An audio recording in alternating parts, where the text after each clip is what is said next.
জামাত এবং এনসিপির ভিতরে একটা দূরত্ব তৈরি হলো কি?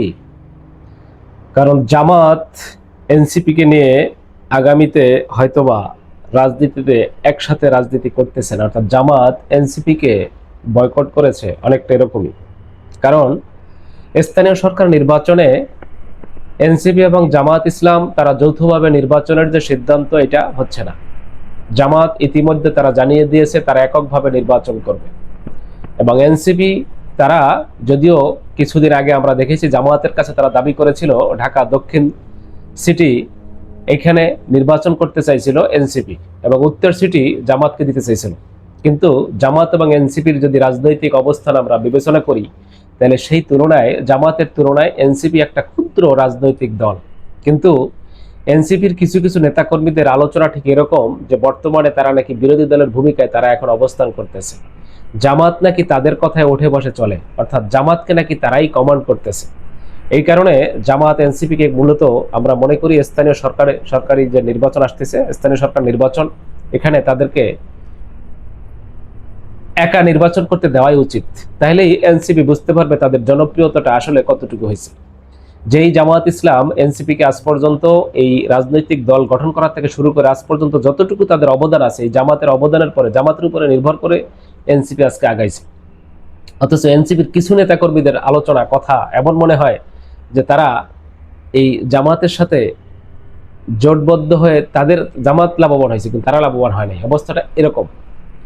যেমন এই সামান্তা শারমিনের কয়েকদিন আগের একটা বক্তব্য দেখলাম যে বাংলাদেশে এখন বিরোধী দলের ভূমিকায় এনসিপি, আর এনসিপি জামাতকে নেতৃত্ব দিচ্ছে। তার মানে বাংলাদেশে এনসিপির গুরুত্বটা জামাতের চাইতে বেশি তারা বোঝানোর চেষ্টা করতেছে। এই জন্য এনসিপিকে আসলে বুঝাই দেওয়া উচিত জামাতের যে এনসিপি একারা নির্বাচন করে কতটুকু তাদের জনপ্রিয়তা আছে, সেটা আমরা ডাকসু নির্বাচনে কিন্তু আমরা দেখছিলাম। যেই এনসিপি জুলাইয়ের বিপ্লবের সবচেয়ে বড় চেতনা ধারণ করে, সেই এনসিপি এই ডাকসুতে নির্বাচন করে, অর্থাৎ এই যে এস এম ফরহাদ এবং সাদিক কায়েমের বিরোধিতা করছিল, এর আগে আমরা দেখছিলাম যে এনসিপি এই নির্বাচনকে কেন্দ্র করে তাদের সেই বাকের মজুমদার এবং আব্দুল কাদের, তারা যে ধরনের কথাবার্তা বলছিল, অর্থাৎ এস এম ফরহাদ এবং এই সাদিক কায়েমকে জুলাইয়ের সময় তাদের যে ভূমিকা, এটাই তারা অস্বীকার করছিল। কিন্তু শেষ পর্যন্ত নির্বাচনে কি অবস্থা হলো? ডাকসুতে সাদিক কায়েম পেল 14,000 প্লাস, আর আব্দুল কাদের পাইল 1,000 সামথিং। তার মানে কোথায় 14,000 আর কোথায় 1,000 ফলাফল? এটা দ্বারা এই এনসিপির শিক্ষা কিন্তু হয় নাই। আমরা দেখেছি যে বাংলাদেশে জামাত ইসলামকে যে রাজনৈতিক দল যখন সুযোগ পাইছে তখন তারা ব্যবহার করছে, কিন্তু আবার ব্যবহার করার পরে তাদেরকে কিন্তু ছুঁড়ে ফেলাই দিচ্ছে। 1991 সালে এই বিএনপিকে কিন্তু জামাত ইসলাম তারা নিঃশর্তভাবে 18টা সিট দিয়ে তাদেরকে কিন্তু ক্ষমতায় আনছিল। অথচ এই বিএনপি তারা 92 সালে 1 বছরের ব্যবধানেই তারা গোলাম আজমকে এই দেশে নাগরিকত্বের প্রশ্নে তাকে গ্রেপ্তার করেছে। তাদের এই ছাত্র শিবিরের পরে সারা বাংলাদেশে এবং জামাতের পরে নির্যাতন, জুলুম, অত্যাচার করেছে। বিভিন্ন বিশ্ববিদ্যালয়ে তাদের এই ছাত্র শিবিরের রাজনীতি বন্ধ করা হয়েছিল। তাদেরকে মাফ করে সারা বাংলাদেশে বিভিন্ন জায়গায় তাদের এই ছাত্র শিবিরের নেতাকর্মীদেরকে হত্যা করা হয়েছিল। এরপরে আমরা 96 সালে দেখছি এই আওয়ামী লীগের সাথে আবার নতুন করে যখন জামাত তাদের সাথে যুক্ত হলো, এই আওয়ামী লীগ 96 সালে ক্ষমতায় আইসা এই জামাতের সাথে আবার বেইমানি করছে। এরপরে জামাত পরবর্তীতে আমরা দেখলাম লিখিত পরিতভাবে চুক্তি করে বিএনপির সাথে 2001 থেকে 6 সাল পর্যন্ত তারা ক্ষমতায় ছিল, যদিও সেই সময়টা একটা ভালো সময় গেছিল। এর পরবর্তী 2008-এর পরে আবার দেখলাম আওয়ামী লীগ ক্ষমতায় আসার পরে আবার এই জামাতের পরে নির্যাতন, জুলুম, অত্যাচার করেছে। অথচ বাংলাদেশে বিএনপি বলি, আওয়ামী লীগ বলি, জাতীয় পার্টি বলি, সবাই জামাতকে যখন সুবিধা হয়েছে তখন তারা ব্যবহার করছে। যখনই তাদেরকে মনে হয়েছে যে তাদেরকে বিরোধী দল একটা শক্ত অবস্থান, তাদের একটা ভূমিকা তৈরি হইতে পারে, তারা বাংলাদেশের রাজনীতিতে আস্তে আস্তে সক্রিয় হইতে পারে, এই চিন্তা করে আবার জামাতকে কোণঠাসা করার চেষ্টা করা হয়েছে। এখন আজকে এনসিপির মতো একটা রাজনৈতিক দল গঠন করার শুরু থেকে আজ পর্যন্ত সবকিছু এই জামাতের উপরে নির্ভর করেই হয়েছে। এমনকি বাংলাদেশে প্রত্যেকটা জেলা উপজেলাতে এনসিপি কমিটি দিতে গিয়ে তারা কিন্তু জামাতের উপরে নির্ভর হয়েছে। অথচ এনসিপি নেতাকর্মীরা দাবি করতেছে এমন ভাবে তারা সিটি কর্পোরেশনের 12টা সিটি কর্পোরেশনের অনেকগুলোই তারা দাবি করে বসে আছে জামাতের কাছে। তারা স্থানীয় সরকার নির্বাচনের একটা বিশাল অংশ জামাতের কাছে দাবি করে বসে আছে।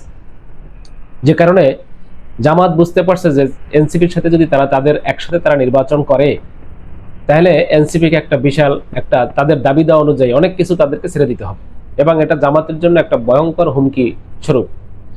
এটা জামাতের জন্য একটা বড় খারাপ দিক হয়ে দাঁড়াবে, জামাতের রাজনীতিটাকে একটা ধ্বংসের দিকে নিয়ে আসবে। কারণ এনসিপি একটা সময় ভালো অবস্থানে গেলে জামাতের উপরে নির্ভর করে, এই এনসিপি একটা সময় জামাতের উপরে সাথে যে বেইমানি করবে, এটা কিছুদিন আগের তাদের আচরণগুলো দেখলেও আমরা বুঝি। কারণ এই এনসিপি জুলাই বিপ্লবের পরে তারা বিএনপির সাথে আতাত করার জন্য বহু চেষ্টা করছে, যদিও বিএনপি তাদেরকে সেইভাবে মূল্যায়ন করে নাই, শেষ পর্যন্ত তারা জামাতের সাথেই আসছে। কিন্তু তারা এই জামাতের বিরুদ্ধেও তাদের বিভিন্ন নেতাকর্মীরা বিভিন্ন সময় বিভিন্ন ৭১ নিয়ে প্রশ্ন তুলেছে, জামাতের বিচার নিয়ে তারা প্রশ্ন তুলেছে, জামাতের বিভিন্ন সময় সুযোগ পাইলেই তারা বিরোধিতা করেছে। এখন জামাতের উচিত তাদেরকে বয়কট করে, অর্থাৎ স্থানীয় সরকার নির্বাচনে এককভাবে জামাতের নির্বাচন করা। কারণ বাংলাদেশের জামাত ইসলাম এখন সবচাইতে আদর্শ এবং সবচাইতে গ্রহণযোগ্য একটা রাজনৈতিক দল মানুষের কাছে। যে কারণে স্থানীয় সরকার নির্বাচনে বাংলাদেশের জামাত ইসলাম এককভাবে নির্বাচন করলে আমরাও মনে করি অত্যন্ত ভালো কিছু করবে। ইতিমধ্যে এনসিপি তাদের 5টি সিটি কর্পোরেশনে তাদের ঘোষণা দিয়ে ফেলাইছে তারা কাকে কাকে দিয়ে নির্বাচন করাবে। আমরা দেখলাম ঢাকা দক্ষিণে, ঢাকা উত্তর, কুমিল্লা, সিলেট সহ এবং রাজশাহী 5টা সিটি কর্পোরেশনে এনসিপির পক্ষ থেকে প্রার্থী ঘোষণা করা হয়েছে। যেখানে ঢাকা দক্ষিণে দেখলাম আসিফ মাহমুদ সজীব ভুইয়াকে তারা মেয়র হিসেবে নির্ধারণ করেছে এবং প্রার্থী হিসেবে, এবং ঢাকা উত্তরে আরিফুল ইসলাম আদিবকে তারা প্রার্থী হিসেবে ঘোষণা করেছে। তবে আগামী সিটি কর্পোরেশন নির্বাচন বা জেলা পরিষদ, উপজেলা পরিষদ এবং ইউনিয়ন পরিষদ, পৌরসভা অর্থাৎ স্থানীয় সরকার যে নির্বাচন আসতেছে, এই নির্বাচনগুলোতে প্রত্যেকটা জায়গায় জামাত ইসলামকে এককভাবে নির্বাচন করার উচিত। কারণ এনসিপির বর্তমানে চাহিদা অনেক বেশি। আমরা দেখেছি এনসিপি তারা 6টা আসন পেয়ে তারা মনে করতেছে তারা এখন বর্তমানে বাংলাদেশের তৃতীয় একটা শক্তি, এবং তৃতীয় শক্তি হিসাবে জামাতের কাছে একটা বিশাল কিছু দাবি করে বসে আছে। অথচ বাংলাদেশে তাদের ভোট ব্যাংক যদি হিসাব করা হয়, তাহলে তাদের ভোট ব্যাংক কিন্তু অত্যন্ত দুর্বল। 2% ভোট তাদের সারা বাংলাদেশে খুঁজে পাওয়া যায় না। কিন্তু এনসিপির দাবি দেওয়া জামাতের কাছে এমন যে মনে হয় তারা 50% দাবি জামাতের কাছে করতেছে। এই জন্যই জামাতের যে সিদ্ধান্ত সেটা হচ্ছে এনসিপিকে ছাড়া তারা নির্বাচন করবে, এবং এনসিপি ইতিমধ্যে ব্যাপারটা বুঝতে পেরে তারা নিজেরা নিজেদের মতো করে তাদের প্রার্থী ঘোষণা করেছে। এবং আগামী স্থানীয় সরকার নির্বাচনটা এখন সবচেয়ে বড় বিষয় হলো যে এই স্থানীয় সরকার নির্বাচনটা এখন নিরপেক্ষ হবে কিনা।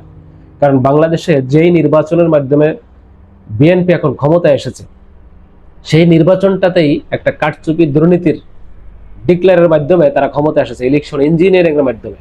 অতএব তারা এখন ক্ষমতায় থেকে বাংলাদেশের স্থানীয় সরকার নির্বাচনগুলো সুষ্ঠু এবং নিরপেক্ষ হবে কিনা, এটাও এখন বাংলাদেশের জনগণের কাছে প্রশ্ন।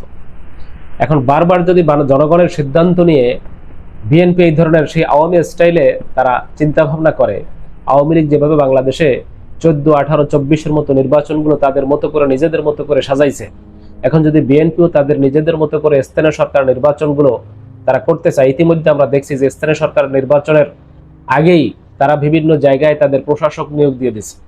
তারা সিটি কর্পোরেশনের 12টাতেই তাদের দলীয় নেতাকর্মী বসাই দেওয়া হয়েছে। বাংলাদেশে এই প্রত্যেকটা জেলাতে তারা জেলা প্রশাসক হিসেবে, মানে জেলা পরিষদের প্রশাসক হিসেবে তাদের দলীয় লোকজনকে বসাই দেওয়া হয়েছে। এবং কোন লোকজন?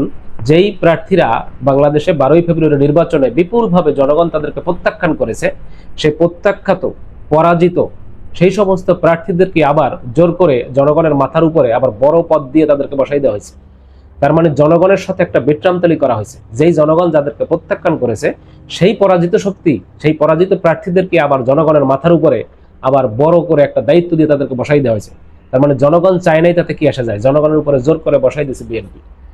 বাংলাদেশের জনগণও এটা হয়তো ঠান্ডা মাথায় এতদিন পর্যন্ত চুপ করে আছে, তবে এটার ফলাফল কিন্তু সামনে অবশ্যই এই দেশের জনগণ আগামী স্থানীয় সরকার নির্বাচনে কিন্তু সেটা সিদ্ধান্ত অবশ্যই দেশের জনগণ জানাই দেবে যে আমরা যাদেরকে প্রত্যাখ্যান করেছি তাদেরকে আমাদের মাথার উপর আবার জোর করে দায়িত্ব দিয়ে বড় পদ দিয়ে বসাই দেওয়া হয়েছে, এটাই দেশের জনগণ কিন্তু মানবে না। আমরা মনে করি আগামী স্থানীয় সরকার নির্বাচনটা বাংলাদেশে অতি সুষ্ঠু নির্বাচন হওয়া উচিত। এখানে যদি কোনো নিরপেক্ষতা না থাকে, যদি এখানেও পক্ষপাতিত্ব করা হয়, তাহলে এই দেশের জনগণের সাথে বিভ্রান্তালি করার দায়ে এই দেশে বিএনপিকে ভয়াবহ অবস্থার শিকার হইতে হবে। আগামী নির্বাচনগুলোতে তারা ইতিমধ্যে পরিকল্পনা নিয়ে তাদের এই প্রশাসকগুলোকে বসাই দিছে, যাতে তারা দুর্নীতিমূলকভাবে, অর্থাৎ এই দলীয়করণ আত্মীয়করণ যেটা আমরা দেখেছি, অর্থাৎ এই যে দলীয়করণ, এটা বিগত কোনো সরকার এইগুলো করতে সাহস পায়নি। যে আওয়ামী লীগকে বাংলাদেশের সবচাইতে স্বৈরাচার বলা হয়, সেই আওয়ামী লীগ বিগত 17 বছরেও কিন্তু তাদের দলীয় নিজস্ব লোকজন কোথাও প্রশাসক হিসাবে নির্বাচন ছাড়া বসাই দিছে, এরকম রেকর্ড নাই। কিন্তু বাংলাদেশে আমরা দেখলাম বিএনপি সরকার ক্ষমতায় আসার সাথে সাথেই তারা সেই আওয়ামী লীগকেও ছাড়াই গেছে। আওয়ামী লীগকে অতিক্রম করে তারা নিজেদের মতো করে সারা বাংলাদেশে জেলা পরিষদ এবং সিটি কর্পোরেশনে তাদের এই দলীয় লোকজন বসাই দিয়েছে। হয়তো দেখা যাবে আর কয়েকদিন পরে সারা বাংলাদেশে উপজেলা, পৌরসভা এবং ইউনিয়ন পরিষদের চেয়ারম্যানগুলো তো তারা প্রশাসক বসাই দিয়ে দিচ্ছে, তাদের দলের নেতাকর্মীদেরকে সেখানে বসাই দিচ্ছে। এটা হয়তো বাংলাদেশের জনগণকে হয়তো দেখতে হইতে পারে, তবে জনগণ এটা বেশি দিন সহ্য করবে না। নিশ্চয়ই এটার ফলাফল আগামী নির্বাচনগুলোতে এটার জবাব কিন্তু জনগণ দেবে। প্রিয় দর্শক শ্রোতা, আপনাদের কোনো মতামত থাকলে অবশ্যই ভিডিওর নিচে কমেন্টসে জানাবেন। আর আমার এই চ্যানেলে নতুন হয়ে থাকলে চ্যানেলটি সাবস্ক্রাইব করে সাথেই থাকবেন ইনশাআল্লাহ, আশা করি। খোদা হাফেজ।